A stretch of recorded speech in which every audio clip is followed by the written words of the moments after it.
안녕하세요, 붕이었습니다. 자, 오늘 두 번째 소식에 이어 세 번째 영상도 너무나 신나고 의미 있는 내용 될 것 같습니다. 지금 영님의 기사와 더불어서 많은 분들이 미스터트롯 진 2주년에 대한 축하 댓글 소식이 쏟아진다라고 했는데, 자, 이것이 이러한 형식으로 대서특필이 되기도 했습니다. 자, 제목부터 독특한데요. 미스터트롯 2주년 임영웅 슈퍼 임히어로 랜딩이라고 되어 있습니다. 말이 조금 어렵습니다만 이 슈퍼 히어로 랜딩이라는 단어가 있습니다. 이건 무슨 말이냐면 바로 마블 영화 스파이더맨, 아이언맨, 어벤져스, 아마 영화 즐겨보시는 수호천사님들이라면 보셨을 수 있는 바로 그 영화에 등장하는 슈퍼 히어로들의 이 착지 포즈를 이야기한다고 합니다. 슈퍼 히어로 랜딩이라고 해서 이 영어를 해석하면 슈퍼 히어로가 착지하는 모습 정도라고 보시면 될 것 같습니다. 지금 보면 이렇게 다 손을 바닥에 짚고 딱 착지하는, 무릎을 대고 착지하는 모습을 보여주고 있는 걸 알 수가 있는데요. 자, 이 포즈 자체가 굉장히 멋있기도 하고 슈퍼 히어로의 멋진 활약을 예고하는 그런 모습도 보이기 때문에 이를 지칭하는 단어가 생겼다고 합니다. 자, 그런데 2년 전 오늘인 바로 2020년 3월 14일 트로트계의 히어로 임영웅은 미스터트롯 진에 오름으로써 메이저 무대로 랜딩했다라는 표현을 합니다. 참 재밌죠? 한마디로 이 슈퍼 히어로들 영화에 등장하는 모습의 착지처럼 영웅님은 미스터트롯 진에 등극하면서 2년 전에 이 메이저 무대로 착지를 했다라는 의미로 해석을 하는 것 같습니다. 참 이게 재밌게 표현이 되어 있는데, 가수로서는 수년 동안 꾸준히 활동을 했지만 연예계의 중심부가 아닌 외곽에 있었다고 할 수 있는 임영웅이라고 합니다. 무슨 얘기냐면 메이저, 그러니까 방송활동, 지금 우리가 많이 보는 KBS, 영웅님의 단독쇼, 수많은 시상식, 이런 걸 메이저 무대라고 하죠. 그 반대가 마이너 무대라고 할 수 있겠습니다. 메이저 무대는 말 그대로 정말 메인 무대라고 할 수 있겠죠. 그런데 이 연예계의 중심부가 아닌 외곽에 있었다고 표현을 합니다. 사실 영웅님이 과거 무명 시절 수많은 행사장을 다니고 또 노래교실에서 노래를 불렀던 시절을 생각해 본다면 이 표현이 어느 정도 상황을 이야기하는 건 맞는 것 같습니다. 그런데 이렇게 표시되어 있죠. 그러나 미스터트롯 진 등극이라는 이 랜딩 이후 그를 그렇게 볼 수 있는 사람은 존재하지 않는다라고 말을 합니다. 말 그대로 영웅님이 미스터트롯 진에서 멋있는 슈퍼 히어로의 착지 모습처럼 진에 등극하는 모습이 등장한 이후론 이제는 외곽에 있다라고 결코 표현할 수 있는 사람이 존재하지 않는다고 말을 합니다. 오디션의 나라다라는 표현이 부족하지 않을 만큼 다양한 오디션이 펼쳐졌고 그 수만큼 다양한 오디션 스타를 배출해낸 우리나라라고 이야기를 합니다. 그런데 그 중에서도 미스터트롯 진 임영웅의 등장은 정말 손에 꼽히는 파괴력을 보여줬다고 할 수 있고, 또 이것은 미스터트롯 진이 등극되고 2주년이 되는 올해에도 현재 진행형이다라고 말을 하고 있습니다. 너무나 팩트 있는 표현이 아닐까 싶은데요.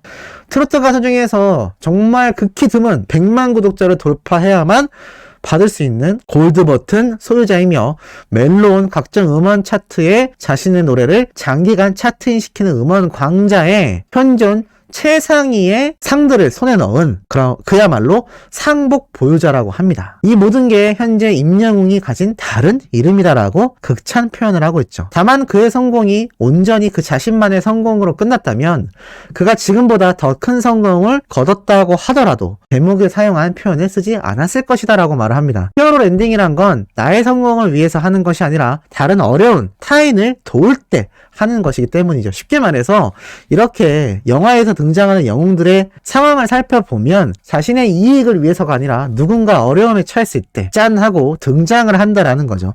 그렇기 때문에 영웅님이 이렇게 미스터트롯에서 랜딩을 했다라는 표현 자체가 자신만의 이득이 아니라 수많은 팬들 또 주변 사람들을 위해서 등장했기 때문이라고 합니다. 다르게 이야기한다면 지난 2년 동안 임영웅과 그의 팬클럽 영웅시대가 보여준 행보가 이런 표현을 쓰기에 부족함이 없어서 위와 같은 제목을 썼다라고도 표현을 하고 있습니다. 정말 극찬 평가죠.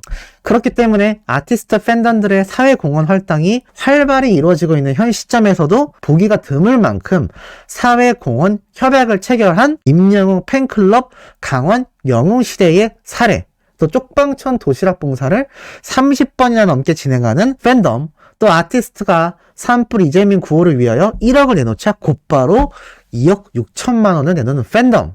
그리고 전국 각지 모임에서 수백 수천만 원 이상의 기부를 수시로 하는 팬덤.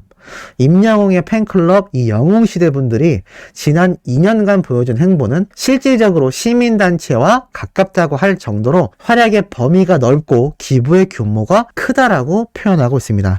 나눔의 형태와 규모는 다르지만 영웅시대가 이러한 움직임을 보여준 이유는 단 하나, 임영웅이 무명 시절부터 나눔을 실천하는데 적극적인 아티스트였기 때문이라고 말을 합니다. 특히나 이러한 활동들이 의미가 있던 건 최근 2년 동안 코로나로 인해 봉사활동과 기부가 크게 줄어든 시기였다라는 점이며, 이런 시기가 아니었다 하더라도 의미가 있는 활동이면 분명하지만 도움의 손길이 줄어들 수밖에 없는 그 시기에 전국 각지에서 왕성하게 활동했다는 건 더욱더 크게 평가받아 땅하다라고 이야기를 하고 있습니다. 야, 이 기자분 이정범 기자라는 엑스포츠 뉴스 언론사 소속인데요. 정말 글을 흔한 말로 기깔나게 쓴 것 같습니다. 지금 보면 뽕뉴스가 이야기해왔던 내용, 기사화됐던 내용이 집약되어서 표현이 되어 있죠. 그냥 기부활동 봉사만 하는 게 아니라 꾸준히 이루어지고 있고 그 규모와 액수가 중요하다라고 제가 분명히 말씀을 드렸습니다. 물론 얼마를 하는지 중요하기보단 실천을 한다는 게 중요한 건 팩트이지만, 그럼에도 얼마의 기부금을 냈느냐도 상당히 차순위이긴 하지만 중요한 부분이라고 말씀드렸습니다. 영웅님이 1억을 내놓자 곧바로 2억 6천만 원을 기부하고 수시로 기부를 해왔던 팬덤, 이 2년간의 행보가 정말 영웅님의 이 등장이 슈퍼히어로 랜딩이라는 단어가 어울릴 만큼 영웅시대와 영웅님이 만들어온 이 2년간의 행보가 눈부시다라는 극찬평가임을 정말 여실히 알 수 있는 부분인 것 같습니다.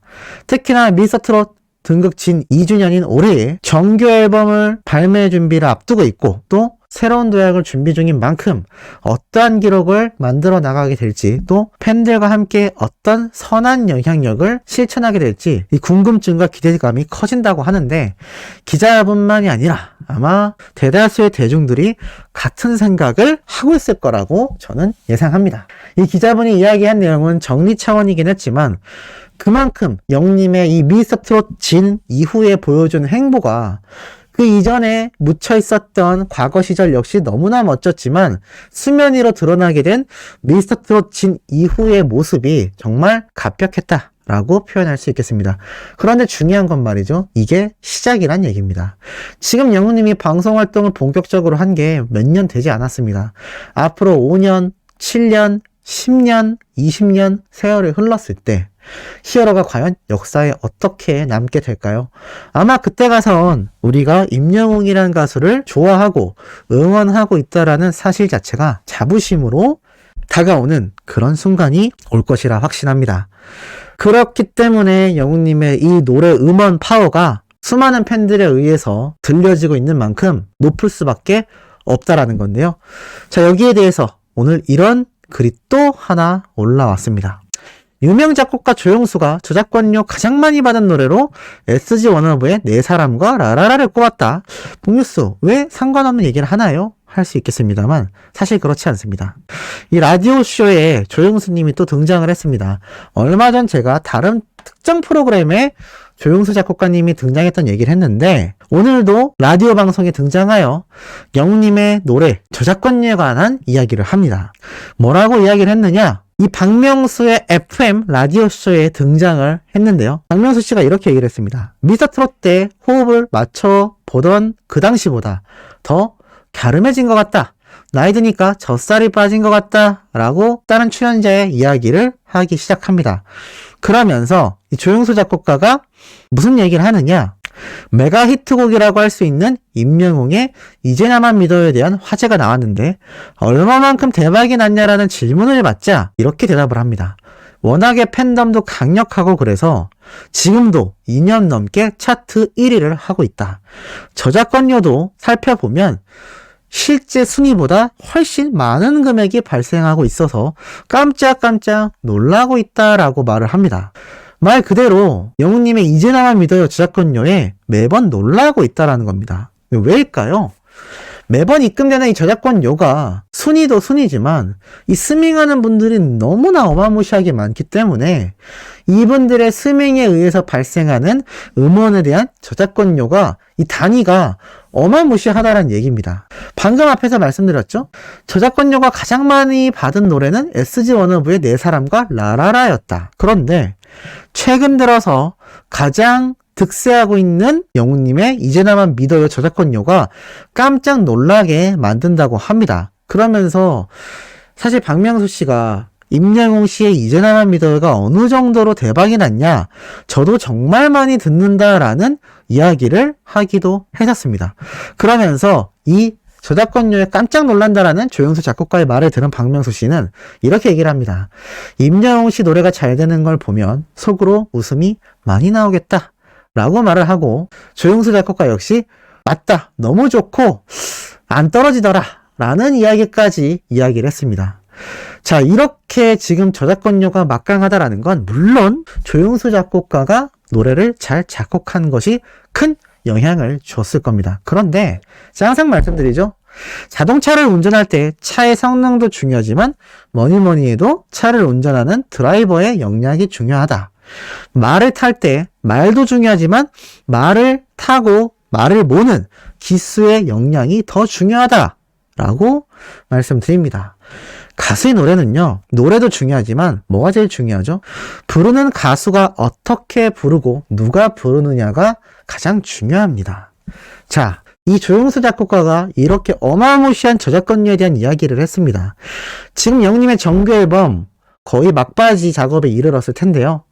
이미 이런 사례를 알고 있는 정말 어마무시한 작곡가분들의 노래가 많이 포진되어 있을 거라는 생각을 해볼 수 있습니다. 그리고 앞으로 나아가서 영웅님에게 곡을 주고 싶은 정말 유명한 탑스타급의 작곡가분들이 노래를 주겠다고 줄 설 수밖에 없는 상황이, 이런 저작권료에 대한 이야기만 살펴봐도 잘 알 수 있는 대목이 아닌가라는 생각이 듭니다.